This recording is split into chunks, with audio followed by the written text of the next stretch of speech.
आज हम बात करते हैं पार्किंसन डिजीज़ के बारे में। अप्रैल को हम सेलिब्रेट करते हैं वर्ल्ड पार्किंसन अवेयरनेस मंथ की तरह।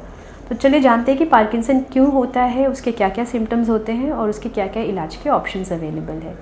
तो पार्किंसन एक ऐसी बीमारी है जिसके अंदर हमारे ब्रेन में एक न्यूरोट्रांसमीटर मतलब एक केमिकल जिसको बोलते हैं डोपामिन, उसकी कमी हो जाए, उसकी वजह से कुछ पर्टिकुलर फीचर्स आते हैं पेशेंट्स को, जो पार्किंसन की बीमारी कहलाती है।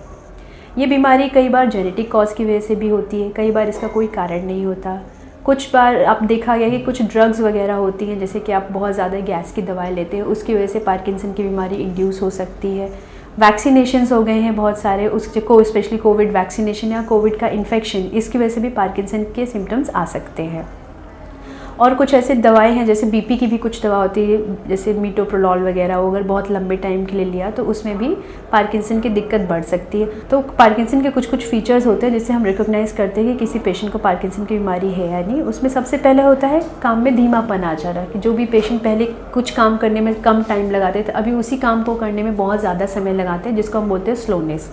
तो उनका धीमा पड़ जाना, हाथ पैर में कंपन होना, किसी एक हाथ से शुरुआत होना और कंपन ऐसे कि जैसे कोई आपने हाथ ऐसे रेस्टिंग पोजीशन में रखा तब ज़्यादा आपको कंपन हो रही है, और धीरे धीरे करके ये आधे पूरे शरीर में फैलने लगे। साथ में चलने में दिक्कत, चलते चलते ऐसा लगता है कि बैलेंस ख़राब हो जाएगा, गिर जाएंगे। और जब चलने की कोशिश करें तो छोटे छोटे कदम लेके चलना, चलते चलते थोड़ा सा स्पीड बढ़ जाना और टर्न होने में प्रॉब्लम।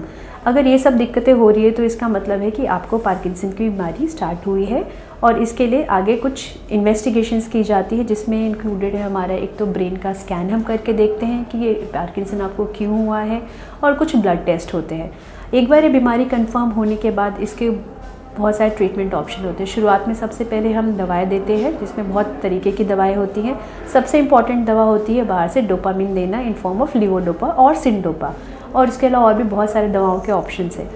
ये बीमारी दवा आप जब तक लेंगे तब तक कंट्रोल में रहेगी। सपोज़ कोई पेशेंट है जिसको दवा से बहुत असर नहीं आ रहा, या दवा के ज़्यादा साइड इफ़ेक्ट आने लगे, या बहुत कम उम्र में पार्किंसन का डायग्नोसिस हुआ है, तो ऐसे मरीजों में एक दूसरा ऑप्शन अवेलेबल है जिसको बोलते हैं डीप ब्रेन स्टिमुलेशन और डीबीएस।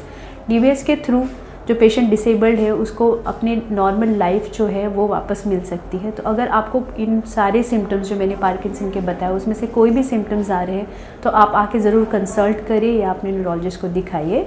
आप मुझे कंसल्ट कर सकते हैं बाकी और जानकारी के लिए केयर हॉस्पिटल भुवनेश्वर में।